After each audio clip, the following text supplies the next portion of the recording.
Kebinekaan. Pak Aguan sangat memahami prioritas mana yang mayoritas, mana yang minoritas. Jadi dibangun juga taman kebinekaan dan lain sebagainya.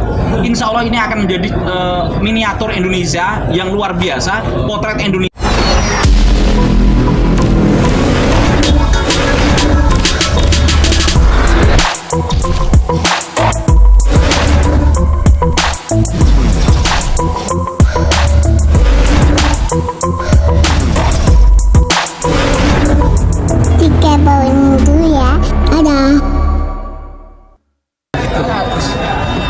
Soal adanya pagar-pagar di Pernyataan Munarman kemarin katanya ada benteng, ada apa segala macam, bahkan mau dijual isunya ke negara Cina segala macam, tentang digunakannya bahasa Mandarin.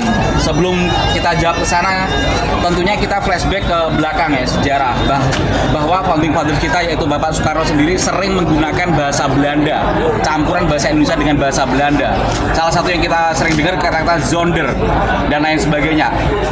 Apakah dalam rangka itu lalu Pak Karno presiden kita itu mesti anteknya negara Belanda? Kan tidak. Bahkan jelang kematian beliau tahun 1970 pun ketika ketemu dengan Bung Hatta, beliau komunikasi juga bahasa Indonesia campur dengan bahasa Belanda. Nah, kalau memang seperti itu, bahkan ketika keluar negeri beliau juga sering menggunakan bahasa Belanda, apakah Pak Karno itu anteknya Belanda? Kan enggak. Nah, Munarman mencoba memframing bahwa di PIK dan PSN PIK nanti telah ada bahasa Mandarin. Itu artinya katanya Cina akan menjajah atau PIK akan dijual ke Cina. Ini kan nggak match. Kita ketahui bahasa Mandarin itu juga salah satu bahasa internasional selain bahasa Inggris, bahasa Arab. Jadi ada masalah apa bahasa Mandarin kenapa dikriminalisasi? Ini menurut kami ini adalah bentuk daripada kriminalisasi bahasa. Bahasa juga ciptaan Allah gitu. Bahkan di Quran kan dikatakan kita diciptakan berbangsa-bangsa, bersuku-suku untuk saling mengenal. Kalau kita ketahui di Indonesia sendiri, di komunitas masyarakat Singkawang di Kalimantan Utara, ya Kalimantan Barat segala macam masih menggunakan bahasa Hokkien sampai sekarang. Begitupun masyarakat Medan, orang Tionghoa yang di Medan, begitupun di Bangka Belitung. Yang bahasa Hokkien ini masih satu rumpun dengan bahasa Mandarin. Lalu apakah mereka yang sudah turun-temurun generasi bergenerasi adalah anteknya atau pionnya negara Cina? Kan tidak. Terlalu picik Munarman mengatakan demikian. Ini kalau kita laporkan ke Dubes Cina, Abang, ini bisa dituntut ini kriminalisasi bahasa Mandarin gitu. Jadi kata Sayyidina Ali, boleh kita beda dalam keragaman, boleh dalam keyakinan, tapi bersatu dalam kemanusiaan. Begitu juga tentang adanya katanya banyak bangunan naga segala macam. Memang kenapa dengan naga? Di Jawa sendiri juga ada budaya kita mengenal apa itu keris bentuknya naga, ada Nogososro, ada Baru Pelinting. Emang kenapa? Ini kebinekaan. Bahkan salah satu presiden kita yaitu Kiai Haji Abdurrahman Wahid itu dulu yang meresmikan ada tarian barongsai segala macam. Emang kenapa dengan naga gitu? Gak ada masalah dengan naga. Bahkan kemarin pertemuan di silaturahim para kiai yang ada di Tangerang di Istana Nelayan, dari pihak kami yaitu Tubagus Mukhbirul Fadil juga sudah mengusulkan kalau bisa nanti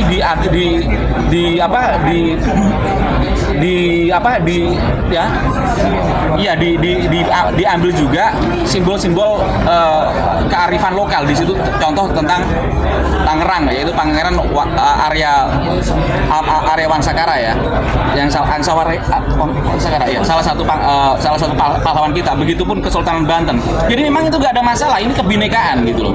Nah, ini mencoba digoreng oleh kelompok suku pendek Saididu CS untuk dalam rangka untuk mengadu domba.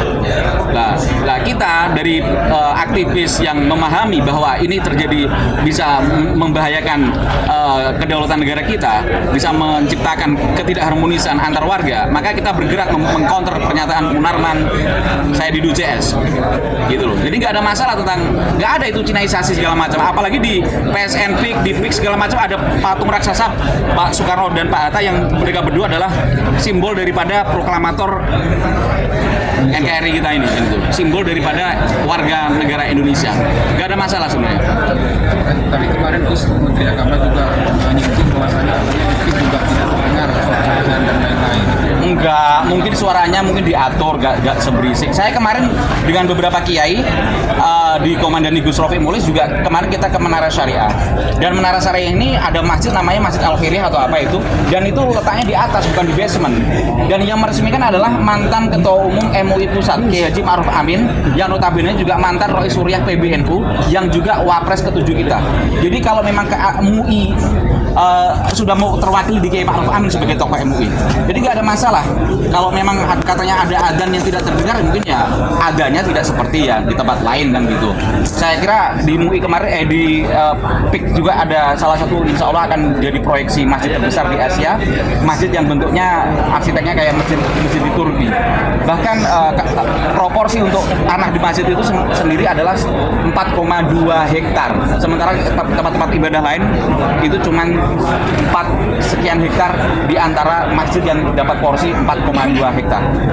Saya kira sangat adil lah pengembang dari PIK ini. Begitupun Pak Aguan juga sangat memahami tentang kebinekaan tadi. Bahkan salah satu jasa beliau adalah ikut membangun Universitas Nahdlatul Ulama di zaman Kiai Haji Said Akil Sirot. Begitu. Nama lengkapnya sama posisinya, nama lengkap posisi.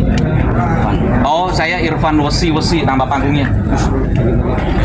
Ini Bang Raja dan ini One Back. Bagi apa dia? Dunia lawyer gimana? Bagi apa? Kita sebagai BKN, Barisan Kesatria Nusantara. Kalau saya di Ketua Litbang BKN, Barisan Kesatria Nusantara Pusat. Gus, ada info soal masjid yang tadi itu yang difungsikan yang terbesar itu kapan? Lah ini kan PSNP lagi berjalan, cuman kan lagi diganggu. Makanya ini membahayakan kalau ini sampai proyek PSNP ini dibatalkan, padahal itu sudah lewat Perpres, dan Perpres itu baru tahun bulan Januari 2024. Ini akan menjadi masalah, berarti kelompok anti pembangunan gitu loh. Siapapun dia orangnya. Bahkan kemana suara orang-orang yang menolak PSNP ketika tahun 2024 gitu, entah itu ulamanya, oknumnya, segala macam, kemana mereka gitu loh. Gitu. Apalagi alhamdulillah hari ini di Banten kita ketemu dengan kiai-kiai yang insya Allah kita akan sharing dari hati ke hati gitu aja. Tentang masjid yang akan tadi dibangun yang besar itu bisa jelaskan nggak secara detail itu? Kalau itu sampai gambarannya. Oh, gambarannya yang jelas masjid ini menggambarkan bahwa Pak Aguan, ya selain kebinekaan, Pak Aguan sangat memahami prioritas, mana yang mayoritas, mana yang minoritas. Jadi dibangun juga taman kebinekaan dan lain sebagainya. Insya Allah ini akan menjadi miniatur Indonesia yang luar biasa, potret Indonesia dari arah utara, yaitu dalam artian PSNP. Karena bagaimanapun laut itu adalah wajah terdepan daripada Indonesia, dan ini adalah wajah terdepan dari ibu kota negara kita, Jakarta. Kalau kaitan BKN dengan Aguan itu apa? BKN itu dalam artian BKN sebenarnya tidak ada kaitan secara langsung dengan ini. Cuman BKN memandang bagaimana jika ada anak negeri, jika ada permasalahan yang kiranya tidak menyimpang, maka kita wajib untuk meluruskan. Siapapun orangnya, mau etnis apapun, mau agama apapun, itu BKN. Gus, sebenarnya Gus, banyak masjid yang dirobohkan Pak? Oh, tidak ada.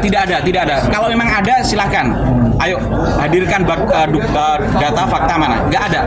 Yang ada malah anjuran daripada pengembang PSNP, setiap ada tempat peribadatan lain, contoh ada gereja, itu di dalamnya dianjurkan untuk membangun musola. Dalam rangka apa? Karyawan-karyawan yang muslim di sana bisa untuk beribadah di tempat di sekitar gereja itu. Itu mana ada non-muslim yang muslim yang membangun tempat ibadah lain, belum ada. Yang ada sekarang non-muslim membangun tempat musola peribadatan umat Islam. Ini luar biasa. Ini kebijakan daripada pengembang PIK itu. Kemarin ini waktu sholat Jumat memang kalau Jumatan itu mereka memang sholatnya di basement musola, dan biasanya di perkantoran, banyak di satu di masa kantoran semua memang di basement. Harapannya bisa segera terbangunnya Pak. Oke, kita ketahui bahwa kawasan PSNP ini kan ada di kawasan bekas daripada adat Kesultanan Banten. Tentunya kalau bisa ya memahami kearifan lokal, dalam hal ini penduduk Banten yang memang sangat identik dengan keagamaan, dalam hal ini agama Islam. Walaupun negara kita adalah Bhinneka Tunggal Ika. Maka itu nanti juga kami BKN salah satunya akan memberi masukan kepada pihak PIK bagaimana tentang peribadatan ini diprioritaskan, bagaimana nanti letak tempat ibadah juga juga lebih layak lah. Kita juga tidak asal membela, kita juga memberi kritis segala macam pada mereka jika memang ada yang perlu dikritisi, dan mereka welcome kok, nggak anti kritik gitu. Terima kasih. Terima kasih.